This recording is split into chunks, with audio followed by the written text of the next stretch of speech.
Faker is back. Of course, he never really went away. He's still League's GOAT, but this morning he broke a record which he himself set back in 2015 at a time when he became the unkillable Demon King. For 7 years, nobody could touch this record. For 7 years, everybody wondered who could actually beat it, and for 7 years the answer was him.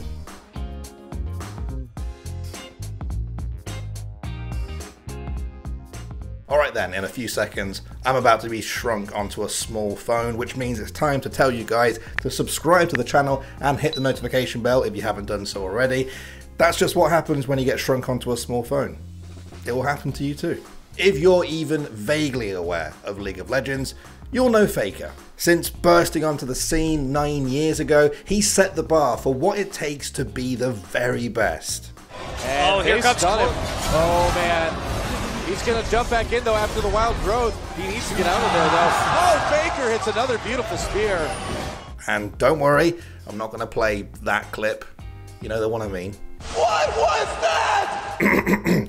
But his trophy cabinet speaks for itself. He's won LCK 9 times. He's bagged himself 2 MSI titles, and of course, he's been world champion an astounding 3 separate times. Between 2013 and 2017, SKT, now known as T1, often looked the favourites to go all the way in any international tournament. Since then, although Faker's name has continued to be in any conversation of the world's elite players, other names have taken some of that spotlight. Recently though, T1 and Faker seem to have developed some sort of medical condition which means they are incapable of losing. Since January, they've been 2-0ing every single week. Sometimes you think, surely the streak ends here, but no. They always come out on top. The result is that after beating Kwangdong Freaks this morning in week 9 of the LCK, T1 are sitting at a record-breaking 15 wins and 0 losses. And that's gonna do it! T1 will take down the Nexus and make history tonight with their 15th win in a row at the LCK. To be clear, nobody has managed to do this in the history of the LCK. The previous record of 14-0 was set way back in 2015 by Faker on SK Telecom. Although, if you watch my intro, you'd know that. But the headline here is that after all these years, Faker has kind of taken back the crown from himself. Now the question is, can T1 and Faker go all the way and do something we've never seen in the LCK? A perfect 18-0 split. It's something we've seen in other regions before. I'll never forget Fnatic's monstrous summer 2015 in Europe, where they went undefeated for the entire split. And now, Faker and T1 look to write their names into the history books in much the same way. One of the things I find impressive about this T1 roster is just how young they are. They're one of the youngest teams in the league with an average age of just 20. That drops to 18 if you take Faker out. It's weird to wrap your head around that if, like me, you remember Faker as a rookie, but he's one of the old geezers now in the LCK. He often finds his teammates 5 or 6 years younger than him. This has helped spawn some pretty incredible memes like this one, which help convey a great point about Faker and T1. He might be older than his teammates. His highlight reels might focus on his plays from 5 years ago, but somehow Faker looks like he's getting stronger again. At least that's what it seems. Now, there could be any number of reasons for this unparalleled success. First off, Faker seems to have really grown into his leadership role. Check out this clip from last summer of Faker explaining to Gumayusi why you really shouldn't talk during a pause. 게임 얘기 금지. 게임 얘기의 범위가 어디까지인 거지? 게임과 관련된 얘기. 잡담은 가능하다. 잡담도 웬만하면 금지. 확인. 우리가 어떤 신호를 암호화해서 할지 어떻게 알아? 아. 네, 웬만하면 잡담 금지입니다. 암구. 비둘기. 네, 말씀 자제 부탁드리겠습니다. 네.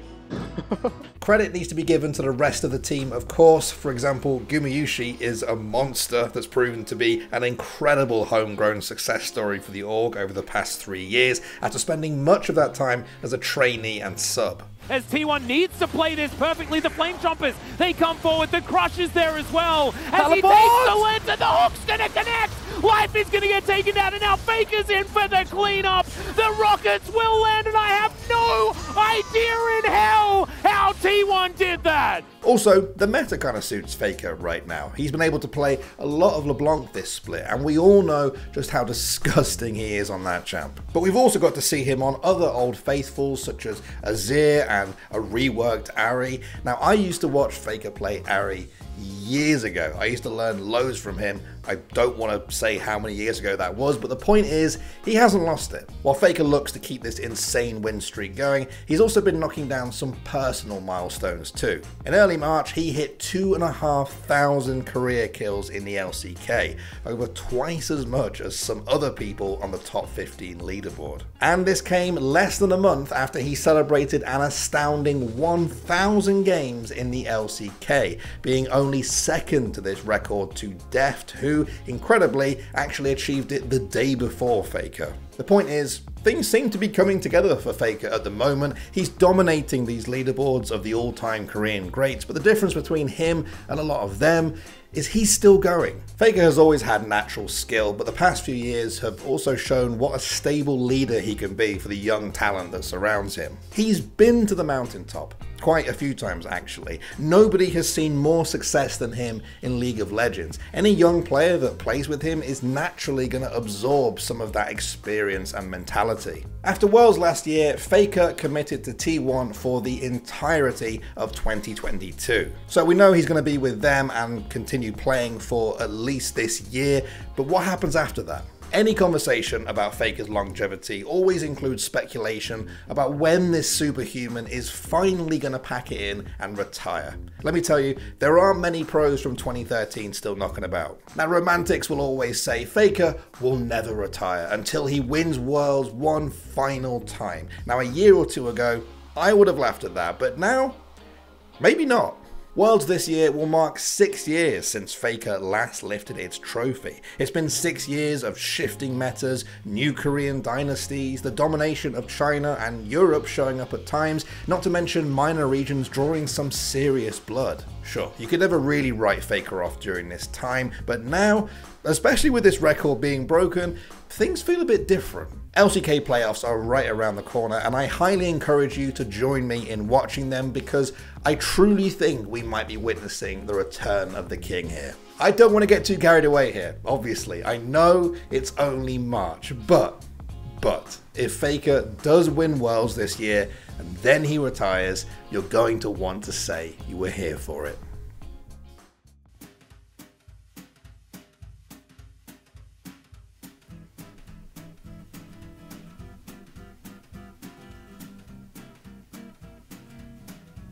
Okay. Oh, that kind of hurt my eyes.